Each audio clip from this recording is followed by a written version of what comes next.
Peace, friends of refined investing. I mean, if you've been in the crypto market for a while, then you know the arguments, or specifically the argument that banks will never use a public blockchain.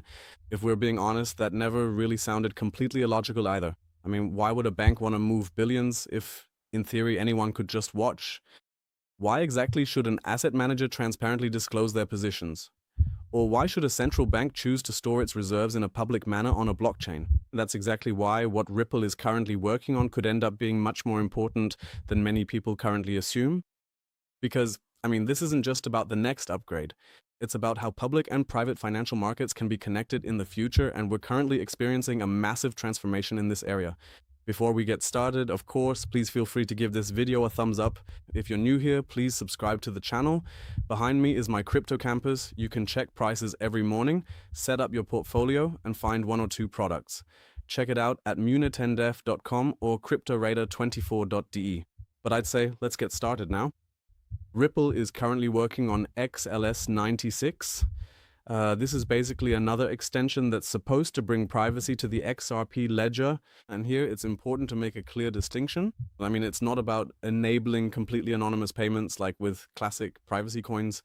The focus is really on the requirements of large financial institutions. So basically, they should be able to manage assets privately and still have access to public liquidity at any time. So basically, assets can be moved between private and public networks without any sensitive information, etc., being disclosed. And that's exactly what could really turn institutional DeFi on its head. The most interesting thing about this is that it will probably eliminate one of the biggest misunderstandings about blockchain technology today. I mean, for years, many people have said that private blockchains would replace public blockchains.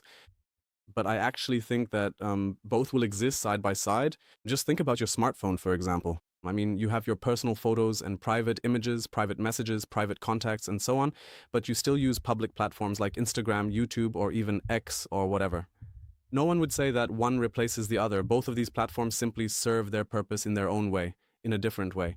And it seems that Ripple is now transferring and implementing exactly this model in the financial market.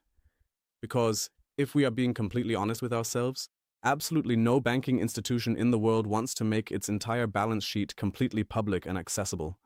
No asset manager wants to completely and transparently disclose their specific risk positions.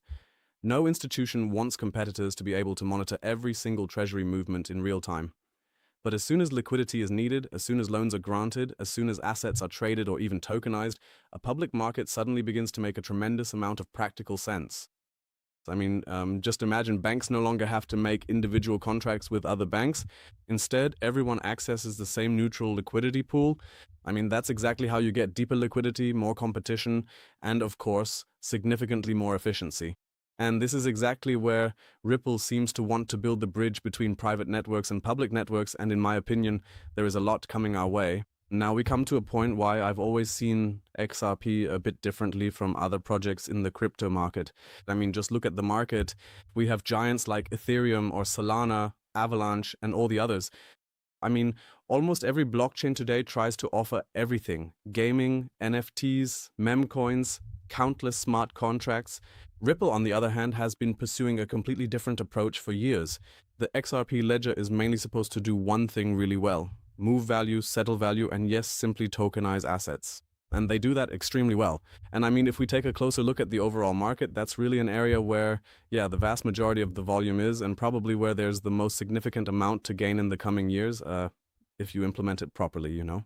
And it's not just some short-term trend like we've seen in the last bull runs and so on, but rather it's a topic that needs to be transformed. And yeah, if we compare the old financial system to today, what's the time span in between? 50, 60 years? So, and then we can assume that, of course, when everything is switched over, it will naturally last at least just as long again, because I don't think the entire financial system will be completely thrown out the window again in 20 or 30 years.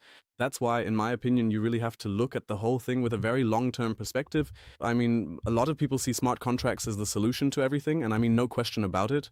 I mean, they make an incredible amount possible. We have a huge range of possibilities because of them, but of course that also brings with it a lot of disadvantages. As great as all of this is, it also just means more code.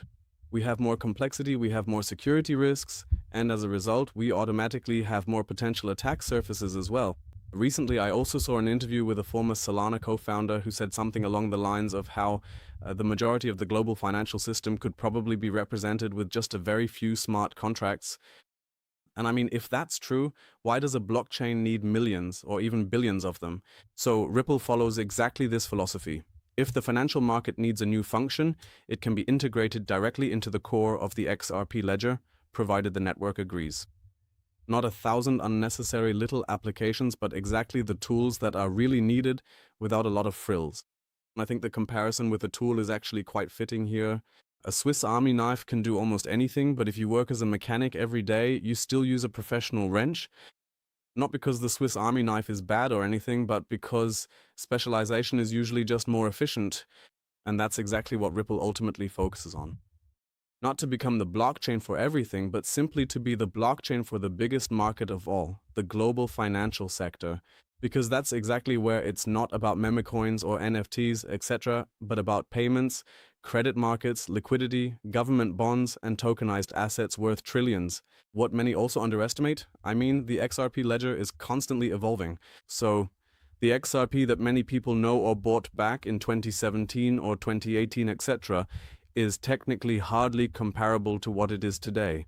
I mean, we're talking about almost 10 years of difference by now.